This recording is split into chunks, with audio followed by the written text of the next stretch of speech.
आहोई अष्टमी के दिन कुछ गलतियां भूलकर भी नहीं करनी चाहिए। आहोई अष्टमी का व्रत क्या हमें कन्या संतान के लिए रखना चाहिए कि सिर्फ पुत्र संतान के लिए ही रखना चाहिए? जिन बहनों की संतान अभी नहीं है, क्या वो इस व्रत को उठा सकती हैं अथवा नहीं? आहोई अष्टमी के दिन हमें व्रत का पारण कब करना होता है, पूजा कैसे करना चाहिए, कितने दिनों तक ये व्रत रखा जाता है, बहुत सारी बातें आहोई अष्टमी व्रत से संबंधित इस वीडियो में हम आपके साथ शेयर करने वाले हैं। नमस्कार, वेलकम टू माय चैनल। मैं हूं मनीषा। दोस्तों, आहोई अष्टमी का व्रत कार्तिक मास की कृष्ण पक्ष की अष्टमी तिथि पर रखा जाता है और सभी संतानवती महिलाएं अपने पुत्र पुत्री के उत्तम स्वास्थ्य, उज्जवल भविष्य की कामना हेतु इस व्रत को करती हैं। देखिए, आपके चाहे कन्या संतान हो चाहे पुत्र संतान हो, आप व्रत अवश्य करें। और जिन बहनों को संतान नहीं हो रही है वो भी इस व्रत को कर सकती हैं। कहते हैं कि पूर्ण श्रद्धा भाव से अष्टमी तिथि यानी कार्तिक मास की कृष्ण पक्ष की जो अष्टमी तिथि का व्रत होता है, वह व्रत करते हुए यदि हम राधा कुंड में, जो मथुरा में है, राधा कुंड में हम स्नान करते हैं और माता राधा रानी से हम अपने कामना बोलते हैं, तो निश्चित ही संतान प्राप्ति का योग बनता है। इसीलिए अष्टमी तिथि का व्रत सभी को करना चाहिए। ठीक है, और इस बार वर्ष 2024 में कब व्रत करना है पहले हम जान लेते हैं। वर्ष 2024 में आहोई अष्टमी का व्रत 24 अक्टूबर को रखा जाएगा। 24 अक्टूबर को सुबह सवेरे भोर में यानी 23 की रात्रि 1 कुछ मिनट पे लगने वाला है, जो कि डिटेल में हम अलग पूजा का जो मुहूर्त बताएंगे उसमें आपको बताने वाले हैं। यानी कि 24 को सुबह सवेरे 12 बजे के बाद दूसरा दिन लग जाता है, तो आपको अष्टमी तिथि उस दिन मिल रही है। इसलिए 24 अक्टूबर को सुबह सवेरे सूर्योदय के साथ में आपको अष्टमी मिलेगी, उसी दिन आपको व्रत करना है। और ये व्रत निर्जला रखा जाता है। अब कई लोगों के यहाँ दोपहर के समय पूजा उपासना करके कथा आदि सुनकर पारण आदि कर लेते हैं। कोई लोग रात्रि को चंद्रोदय के समय यानी कि अष्टमी तिथि का जो चंद्र होता है वो 8 घड़ी बाद उगता है, तो आप रात्रि में करीब 11:30 पौने 12 बज जाता है अष्टमी का चांद, जैसे कि माता महालक्ष्मी के व्रत में उगता है उसी तरीके से। तो बहुत सारे लोग उस समय चांद देखकर पानी पीते हैं और बहुत सारे लोग तारे ही देखकर, यानी कि शाम को 7 बजे तक तारे दिख जाते हैं और तारा देखकर अपने व्रत को खोल लेते हैं।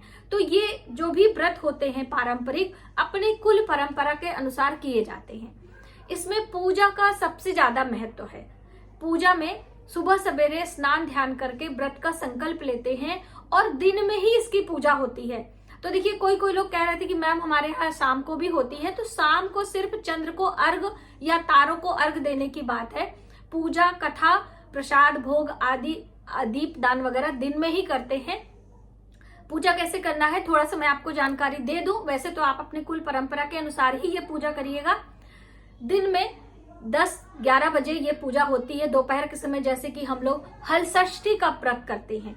लेकिन अगर आपको ऑफिस जाना है, आपको कहीं दूर जाना है, तो आप सुबह भी पूजा कर सकते हैं। ठीक है, एक चौकी लगाएं, पूर्व दिशा की तरफ या फिर उत्तर दिशा की तरफ अपना मुख रखें, लाल या पीले रंग के वस्त्र बिछाएं और उस पे आहोई माता की प्रतिमा, देखिए अभी तो प्रतिमा आती है, पहले के समय में लोग ऐपन से या फिर गेरू से कपड़े पर या दीवार पर आकृति आहोई माता की बनाई जाती है। स्याऊ माता की भी पूजा इस दिन की जाती है।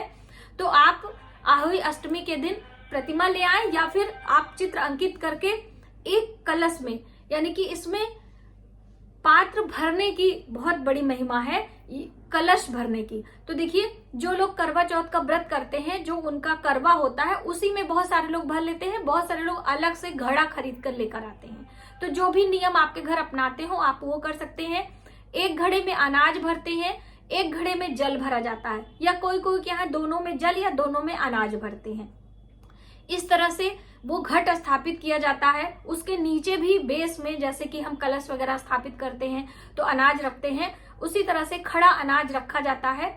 और फिर माता की पंचोपचार विधि से पूजा करके, यानी कि स्नान कराएंगे, वस्त्र पहनाएंगे, हल्दी कुमकुम तिलक करेंगे।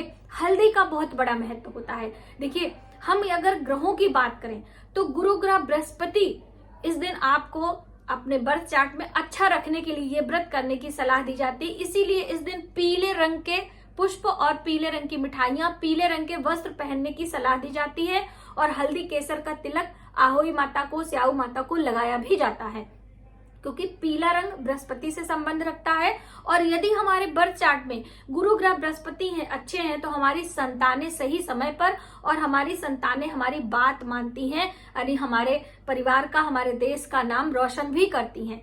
इसीलिए इस व्रत को संतान की उज्जवल भविष्य और दीर्घ आयु, उत्तम स्वास्थ्य की कामना से सभी माताएं करती हैं और जिनको संतान नहीं है वो भी इस व्रत का संकल्प लेकर व्रत शुरू कर सकती हैं। इस बार वर्ष 2024 में भी आप कर सकती हैं यदि करना चाहती हैं तो। अब एक दीप जलाकर हम पूजा की शुरुआत करेंगे। स्नान, ध्यान, भोग आदि लगाकर जो मौसम में फल आपको मिले आप फल ले लीजिए और धूप दीप दिखाकर पूजा करने के बाद अपने परिवार के साथ में, आपकी देवरानी, जिठानी कोई भी हैं, आप बैठकर पूजा करिए या आप अपने परिवार, पति पत्नी मिलकर पूजा करें यदि आपको संतान की इच्छा है तब। और अपने बच्चों के साथ में इस पूजा को आपको संपन्न करना है और प्रसाद लेना है। तो देखिए, परिवार में प्रसाद आप दे दीजिए, लेकिन आप स्वयं, यदि कथा सुनने के बाद आपके यहाँ जल ग्रहण किया जाता है तब आप करिएगा, या फिर रात्रि में तारों को देखकर जल ग्रहण किया जाता है तब आप करिएगा, या फिर चंद्र को देखकर जल ग्रहण किया जाता है तब आप करिएगा। जैसे परंपरा हो उसी परंपरा को आगे बढ़ाते हुए आपको इस तरह की चीजें करनी चाहिए।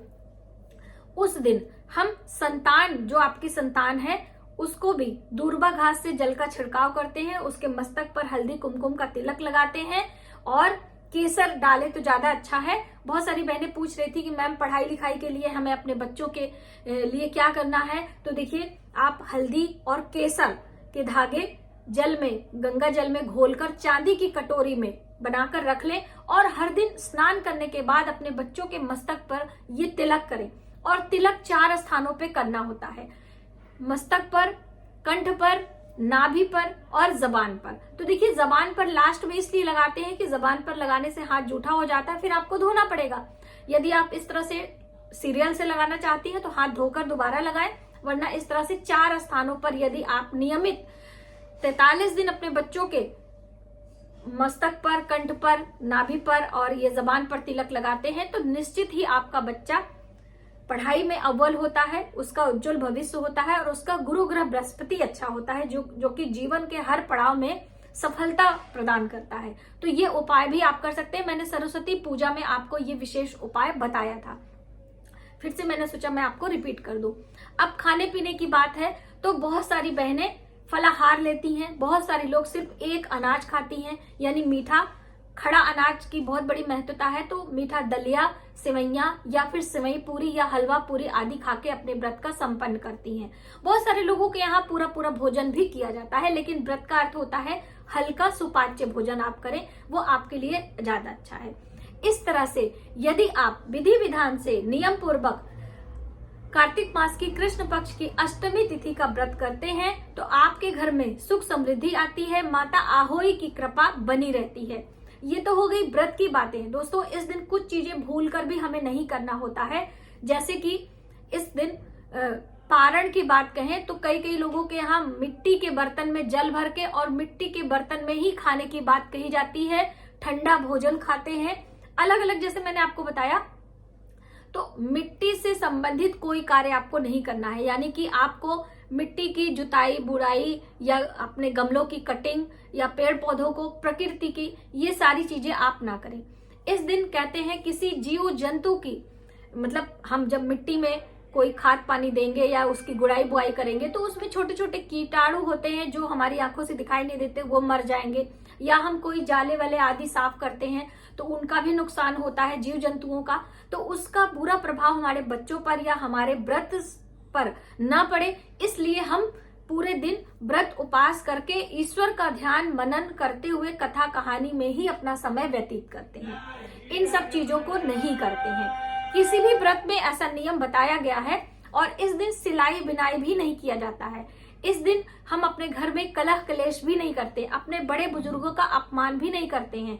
चोरी चुगली निंदा आदि से भी बचना चाहिए। यदि आप व्रत नहीं भी करते हैं तो भी आप इन सभी कार्यों को ना करें और आहोई माता से मानसिक रूप से आप उनसे प्रार्थना करें। यदि आप पीरियड से हो जाते हैं, यदि आपके घर में सूतक पातक है, तो आप सिर्फ व्रत करें, नियमों का पालन, यानी कि जो जो चीजें आपको नहीं करनी है वो ना करें, और सिर्फ व्रत करके मानसिक रूप से आप आयु माता से अपने बच्चों के उत्तम स्वास्थ्य और उज्जवल भविष्य की कामना के लिए प्रार्थना कर सकते हैं। दोस्तों, प्रार्थना में बहुत बड़ी ताकत होती है। प्रार्थना और प्रायश्चित दो पहलू हैं, ये आपको अपने जीवन में हमेशा बनाकर रखना चाहिए।